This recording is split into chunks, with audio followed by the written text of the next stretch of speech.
Okay, we're live. All right. Welcome, everyone, to the Fibroid Bill 2025 Roundtable discussion hosted by the Fibroid Foundation. We truly appreciate you being here today. And I would like to also thank our wonderful, amazing panelists who are also participating today in this virtual Hill Day. So we intended to be on Capitol Hill today, but as you all are aware, there is a government shutdown. And so we pivoted to a virtual format, one because it's really important that patient voices are heard.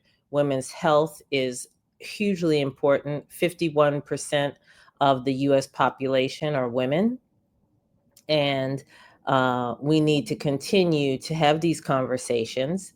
And we will also reschedule another in-person Hill Day.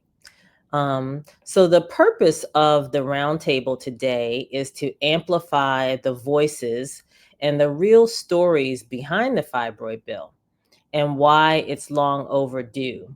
Back in 2019, we started advocating on Capitol Hill for the fibroid bill. And during the pandemic, Congresswoman Yvette Clarke introduced the fibroid bill for the first time. We were thrilled when that happened. It immediately received over 140 co-sponsors. Unfortunately, it was on just one side of the aisle in the House, and we had, thankfully, bipartisan support at that time in the Senate. There was also at that time in the Defense Act, NDAA 2020, Section 728, there was a section about fibroid research. Sadly, it was omitted for the final version of NDAA 2020. And I mentioned that for several reasons. One, fibroids impact women in the military, they impact military readiness.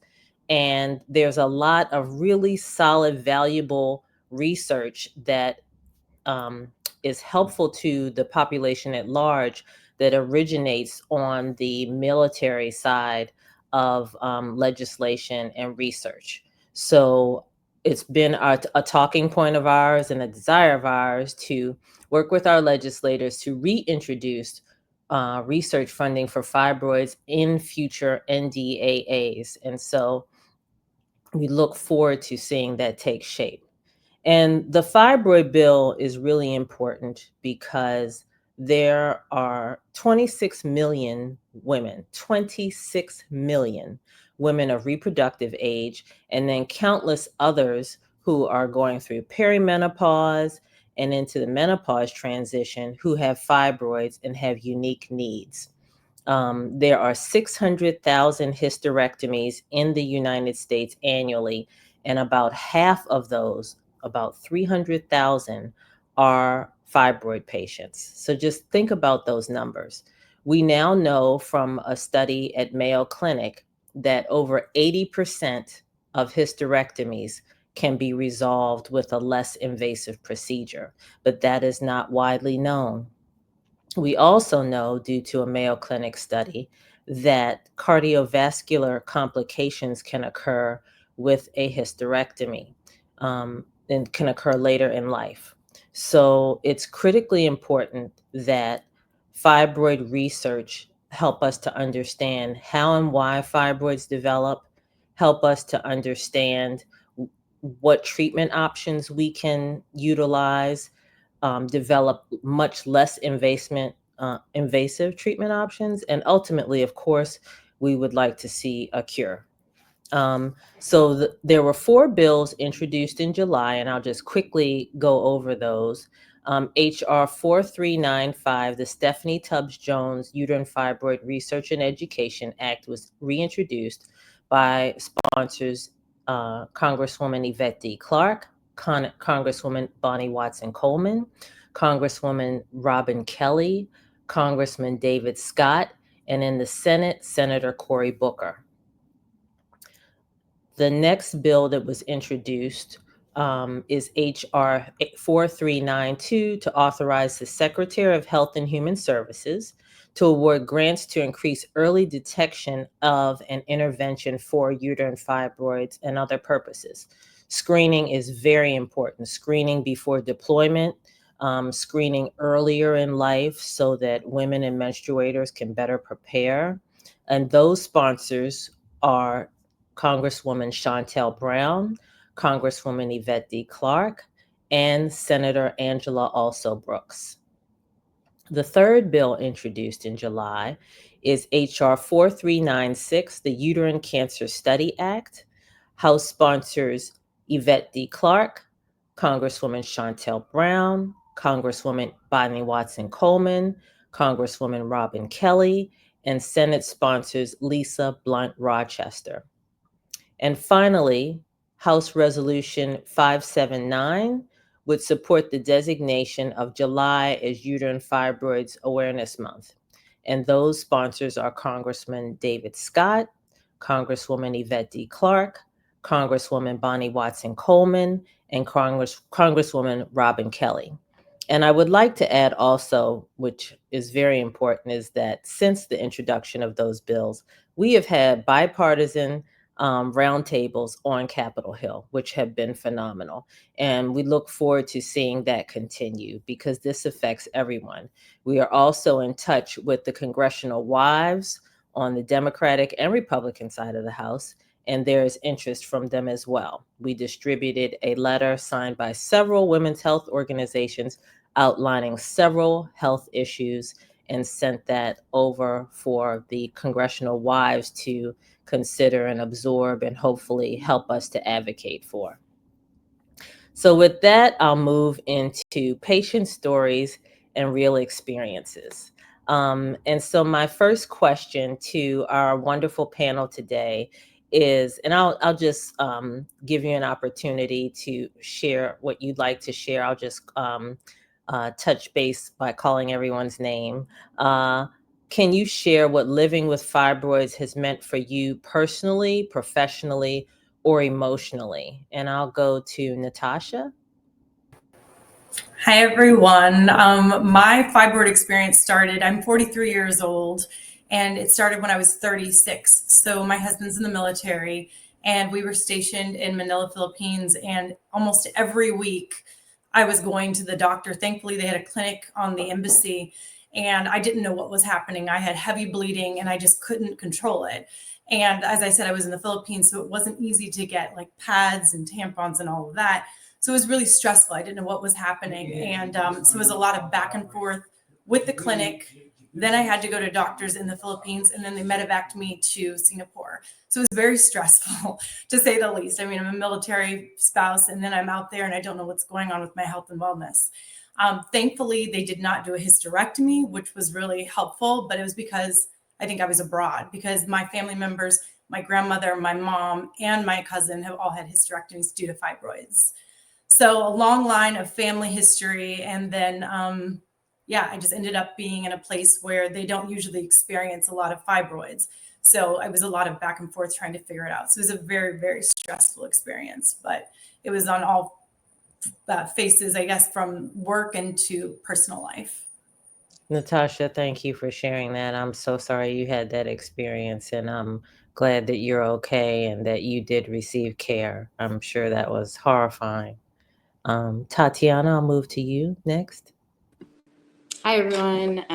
My name is Tatiana. I am 34 years old. I had to think about that for a second. I was like, how old am I? I'm 34 years old, and I've actually been dealing with fibroids since I was 22. I had a miscarriage when I was 22, and basically the doctors were like, hey, maybe it was the fibroids. We don't know. They put an IUD in me, and they sent me on my way. And, I was so young. I didn't really know what was happening. I just thought, okay. I trusted the doctors to, if, it was something more I needed to know, they would alert me. Life kind of went on. By the time I got into my late 20s, I started to notice like differences in like my body, my period, the heavy bleeding. I'm a flight attendant. So like, it was like when I would get in the air, it was just even worse. I mean, cramping, there was like hardness in my stomach. And I saw doctor after doctor after doctor, and everyone like looked at me in the face and said, "It's just your period, you're fine. It's just your period, you're fine." It wasn't until a female doctor made me cry that I was like, okay, something is up. I need to, I'm going to do my Googles now. I was trusting the system for so long. And I knew at that point, like, I really had to put my health into my own hands. And so I found a doctor, and the first thing he told me was like, you need surgery. Your uterus is the size of a 6-week-old pregnant woman. Like, what are you doing, girl? And it was so eye-opening and very revealing to me, because I had seen so many doctors and no one, and I had so many ultrasounds, no one had told me that, my uterus was the size of a pregnant woman's uterus. It had doubled in size. And so I had my laparoscopic myomectomy, and then 5 years later, about 3 months ago, I had another one. And I just want to also shed light on what I learned recently is that, so I had this second myomectomy, and my fibroids came back with a rare genetic mutation. And so I always encourage women now I am trying to encourage women to get genetic tested, because with this genetic mutation, kidney cancer can also be a part of it. And fibroids is the first, like, for women, for young women, fibroids is like the precursor for it. And so I'm thinking, when I'm 22, why didn't anyone know this? Why wasn't that like a bell? So anyways, yeah, lots of things going on. I realized I was kind of all over the place, but it's been a journey, and I'm grateful to be here and grateful to be able to share my story and try to shed light on all of the things that fibroids, kind of mean for women. Well, Tatiana, thank you. This is a safe space, so thank you for telling your story. You brought up so many things that I just want to quickly jump into before I move to Tasha. One of them is that I'm sorry that you experienced a miscarriage. I have friends who have experienced miscarriages at work and been told that they couldn't go home at a conference. And I just want to say that one of the goals with founding the Fibroid Foundation is to stop the suffering. I have realized that the stigma around women's suffering is the elephant in the room that is halting progress on fibroids, endometriosis, PCOS, many, many, many different women's health concerns. And we understand, and we just send you a big hug for that. I also would like to say that I too experienced bleeding in the air. This is something no one talks about. When you get to an altitude, your body, if you're already dealing with uterine fibroids, your body will hemorrhage. I was going to go on a vacation, and I had worked for weeks to stop bleeding. 1 hour into my flight, I started hemorrhaging so badly that I had to turn around and come back home to a lower altitude. As soon as I stepped off the plane, I started to feel better. And seriously, if you thought, many of us travel for work, your work is in the air as a flight attendant. How many men would deal with being on a plane, not being allowed to get up and use a restroom if there's turbulence, passing clots, hemorrhaging profusely, being anemic, so you're already maybe not feeling well, and then the altitude is adding pressure, then the pressure of having a job that you have to be responsible, you have to show up for, you have to be attentive, and travel is very taxing on the body as well.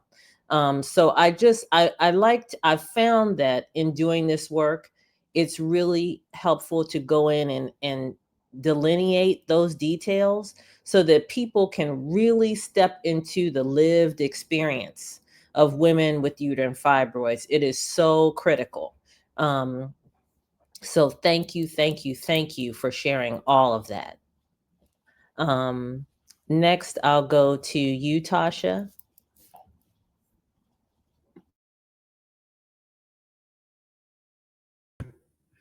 Thank you. I had to move locations temporarily.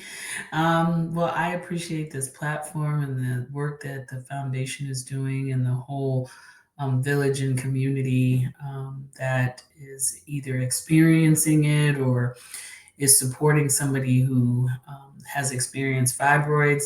My name is Tasha Cole. I'm in my mid 50s, but was first diagnosed almost 20 plus years ago when I was 25. And I was not in pain. I don't even quite remember. I think I went to the doctor and my OBGYN, who hailed from a Meharry medical college. So he attended a Black medical institution, so was familiar with fibroids, but there was not a lot of information, not a lot of research available at the time. He suggested that I get a myomectomy. At the time, I didn't know to get a second opinion about it. It was This is when I learned I was allergic to anesthesia because they put me under. I also didn't. I wasn't really adequately prepared for my recovery, and that I would be in pain, and that I shouldn't drive in a low riding car. I mean, luckily, I was still living in the town I graduated from, so I had a college roommate who was my, good friend that I was staying with, and I had a boyfriend at the time. But it was very unexpected, and an unexpected longer recovery. I mean, my mother came and stayed with me, and I've had several surgeries since then. I've had the I can't say the right word, but I've had the same thing that Tatiana has had. I've had another myomectomy. I've tried a number of things. I mean, I've probably had more ibuprofen and Aleve, to alleviate the pain that's associated with it. There's a financial cost, to having to buy all of the feminine hygiene products that you need when you have fibroids. I mean, I've always had health care. I've been fortunate to have health care, and been fortunate that I, had the resources, but it's been challenging. I've had plenty of occasions where I've worried about heavy bleeding and had to wear black, or worried about if I sat down, if I stood up. So there's a vanity component to it that's not discussed. And, it's taking away energy and nutrients and food and other, from your body. And, luckily over the years, there's been more and more research, more and more women. I can't tell you the number of circles I've been in with Black women when this has been the topic of discussion. I did not have children. I don't know, if I don't know if I ever could have had children because of the fibroids. We'll never know. And I mean, I researched a lot of the different studies. I mean, I'm in my 50s now, so I'm going through the next transition as a woman, and there are still some unintended consequences. But I mean, healthcare is really important. Having a doctor and a medical team, including, your primary care, all of the specialists that you see.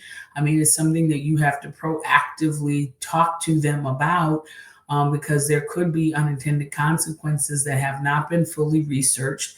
And that's why this legislation and any research dollars that can go to this is so equally important, because you don't know how it is connected to some of the ailments that you may be experiencing as a result of it. And it has been, at times I have had, excruciating pain, heating pads. I mean, everything that you can imagine to solve for it. And, the size of my fibroids, took pictures.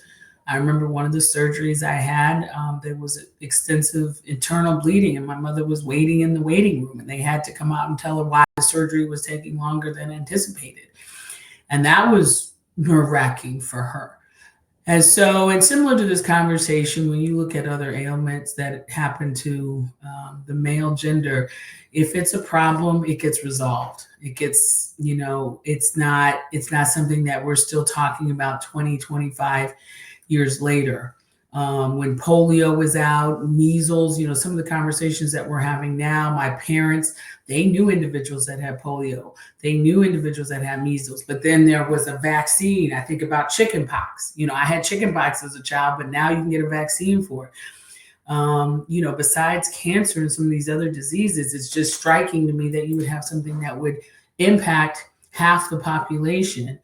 But we still have to have these conversations, these platforms that are important about what legislation means. My sister does not, she has not had the same experience, but definitely my mother and aunts, when you get in these circles, they talk about the experience that they had. So again, I appreciate this. I appreciate this conversation. And I appreciate the emotional healing that comes from even being able to have a safe space to talk about it. Thank you for sharing that. And Miss Keisha, I'm coming to you, but Tasha touched on so many um, topics that I just want to pinpoint briefly. And thank you for that, Tasha. A medical care team. you know, those of us who can assemble a medical care team are in the minority. Most people cannot either afford, I spent so much money when I hit the menopause transition trying to figure out what I could take that would help me to feel better, that would not cause bulk symptoms, which are when the fibroids swell, because they can swell even in menopause. And it was very apparent to me that not everyone has that luxury, that has that capability to go see various doctors who don't take insurance and to try to deduce what's happening with your body and find solutions. So you mentioned expenses; those are vast. Fibroid surgeries can start at about $10,000 or $15,000 and go upwards of $100,000. And sometimes proximity is an issue. If you're in a rural community, you may not have access to a fibroid specialist. Recovery, you touched on, Tasha. Flying in members of the family, that's another expense on your end and their end if they have to take time away from work. The myomectomy is a very difficult, physically just taxing surgery to have your uterus lifted out of your body, the fibroids cut out, and your uterus put back in. People don't realize that this is what we're experiencing. And so many women have had multiple myomectomies in an effort to preserve their fertility and to keep their uterus, because we don't want to discard a body part. And this happens across ethnicities. We reach over 180 countries. So that tells you that women of every walk of life, every ethnicity are suffering from uterine fibroids.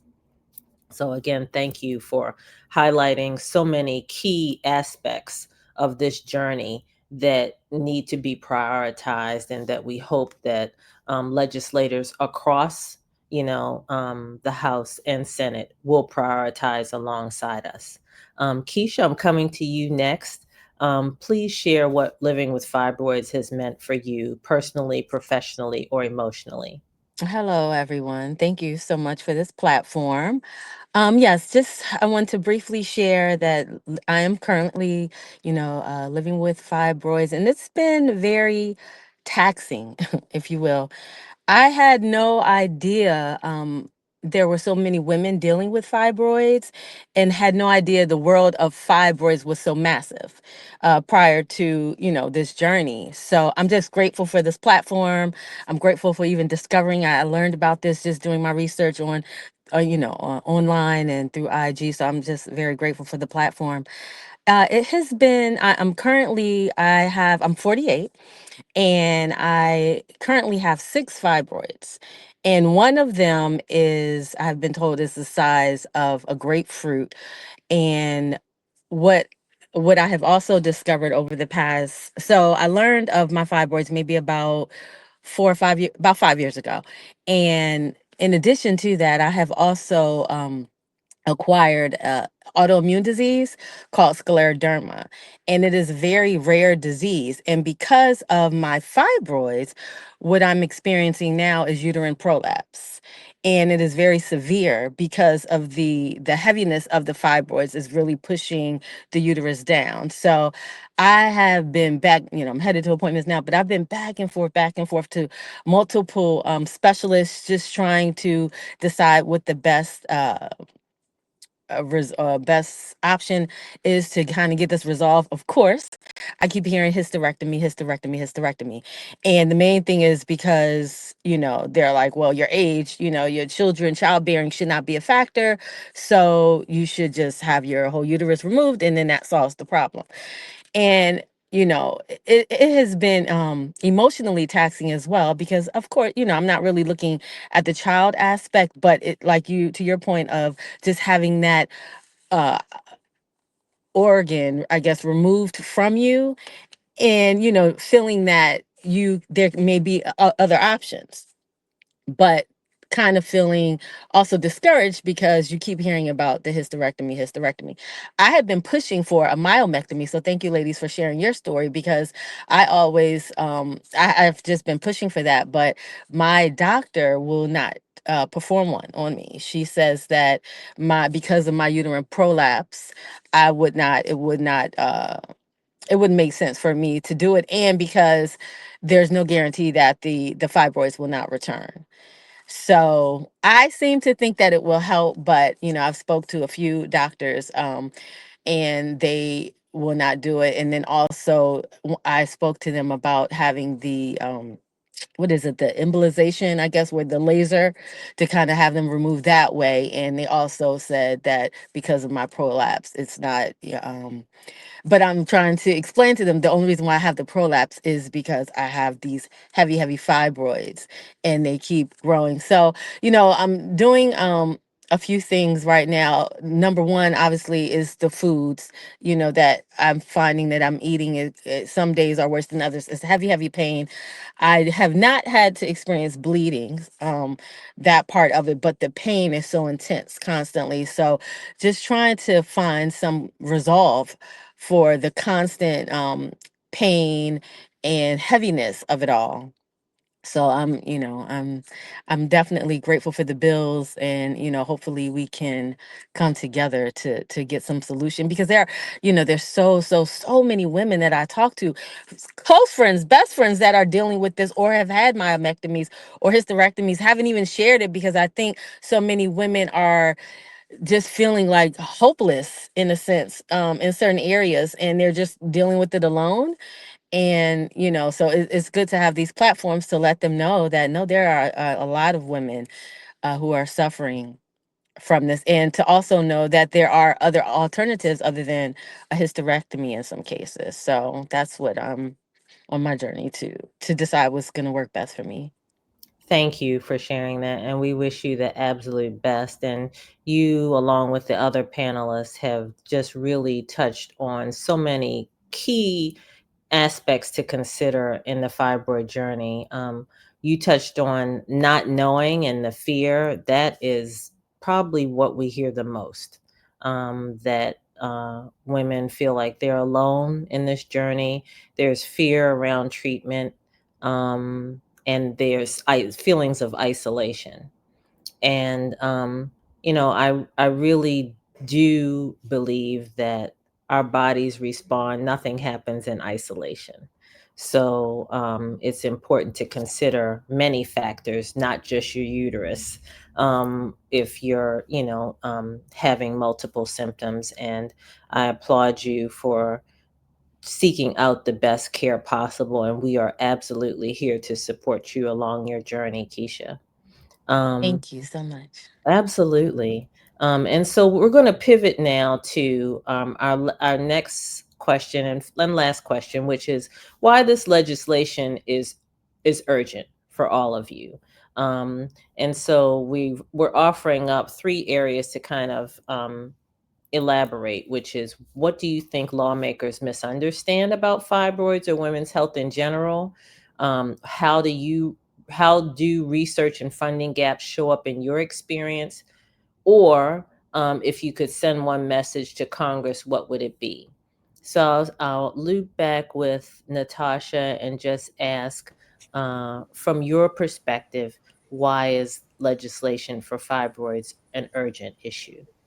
I think with my experience, because I'm looking at the question and I'm trying to see which one resonates with me the most, I think it's going to be, what do you think lawmakers misunderstand about fibroids or women's health in general? This fibroid experience is, after I found out I had it, it touched on my family with my grandmother, my mom, and my cousin, as I shared.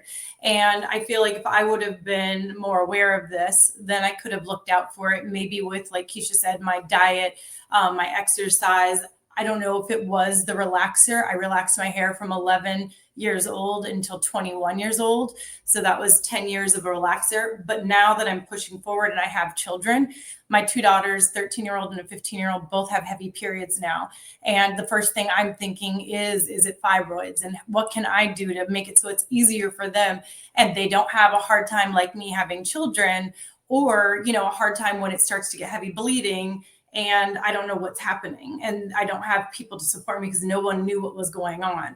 And I hadn't thought to put two and two together. So awareness definitely is a big thing. So that's going back to education, so that when I start going to see my doctors, my OBGYNs, they're also giving me the education. So I'm understanding that this is something that could happen. Look into your family history.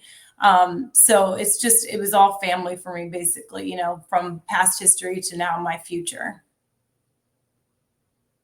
Thank you for sharing that. And the multi-generational issues with not discussing menstrual care is something that certainly is important to point out. And thank you for sharing your perspective. Tatiana, why is this legislation urgent for you? Yeah, I think what I don't think people realize is that it is exhausting to constantly attend appointment after appointment and not have any answers. I know my body. I live in my body. I've been living in my body. And to come to a medical professional and they, like you said earlier, the normalization of women's pain is absolutely, it's evident. And I feel like all of these women have very similar stories. And so for me, I think that people don't realize that when we step into the medical professional, office, we are shut down. And I think bills like these are very important because it would, cause for there to be more knowledge and more funding and more, in those offices so that we can be heard and we can be properly cared for. I couldn't agree more. And it's really hard to care for yourself when you're not feeling well. I remember I was about to be transfused, and one of my mentors, who's a physician, said, try not to make any decisions while you're not feeling well.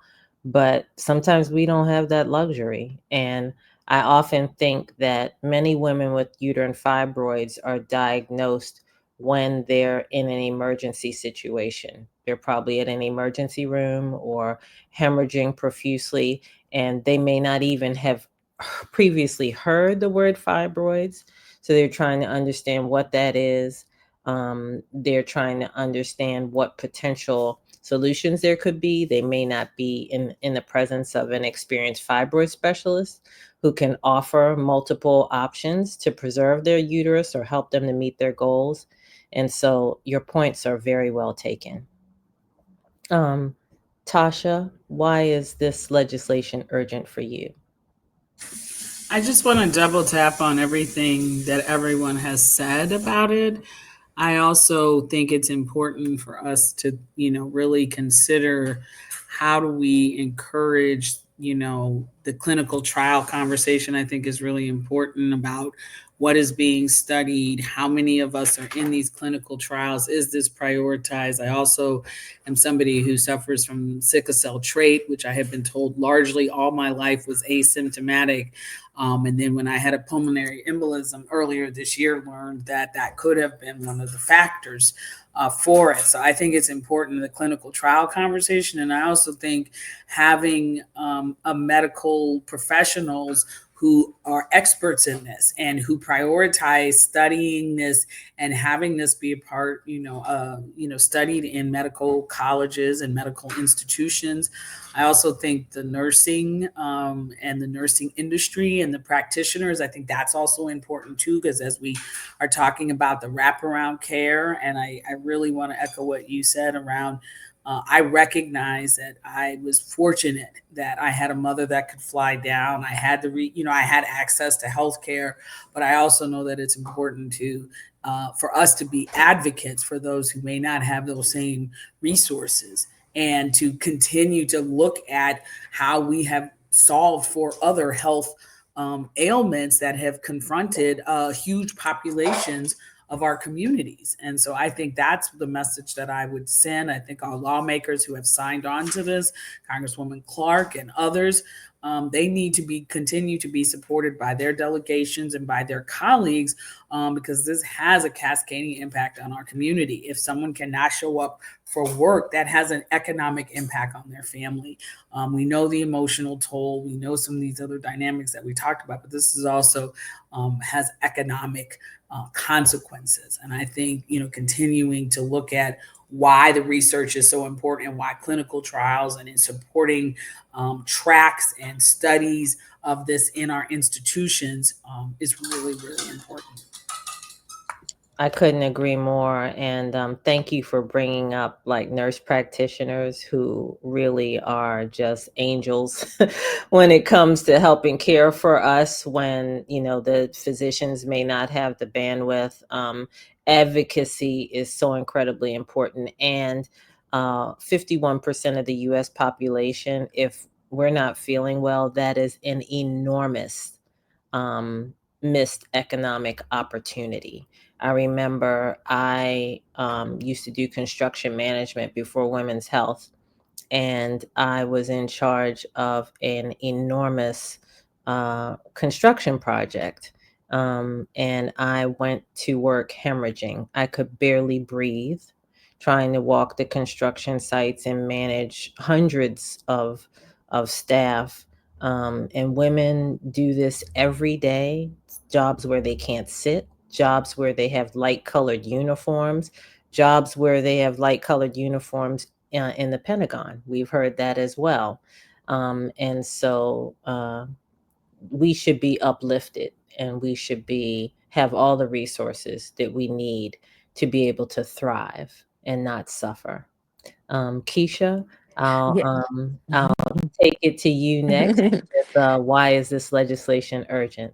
Yeah, and just to kind of piggyback off of everything that was said, I absolutely agree. I mean, it is so urgent and so very important because women, we of course make the world go round, right? So we need to be our very best selves at all times, as much as possible. And the pain that we experience, and like you said, the menstrual, the bleeding, all of the side effects from fibroids, it's just something, that maybe it can be eliminated or eradicated in ways so that we can put our focus towards other things. So I think that it's just so urgent, for all of us here, and then even the generation that's coming up, because they have so many other environmental factors and things that they're going to be dealing with as well. So, who knows if it may get worse for them as far as the environment and things like that. So we really need to find resolution for these problems as soon as possible, just to so people don't have to go through this pain. I mean, these are mothers, these are teachers, these are just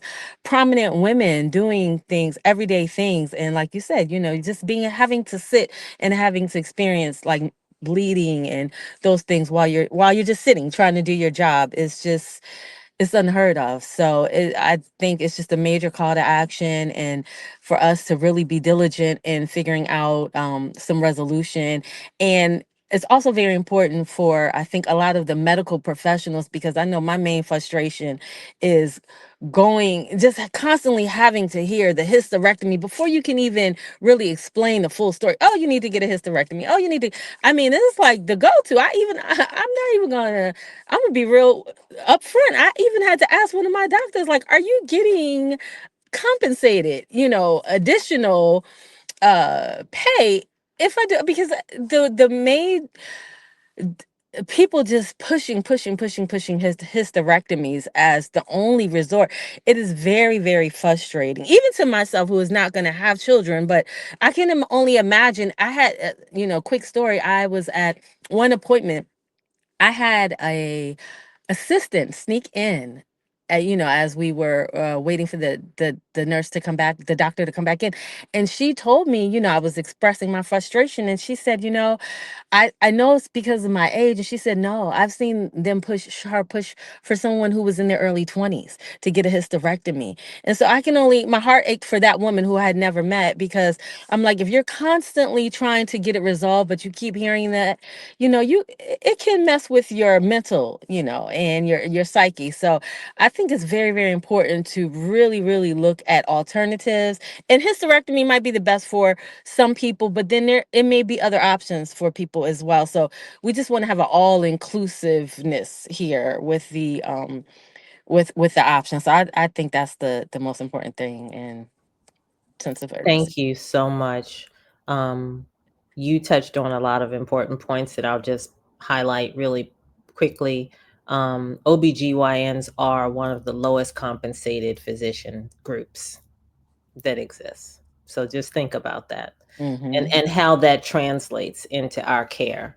Um, we often get a call from a community member who is being told to have a hysterectomy, as I was at 26 years old, who has one or two fibroids.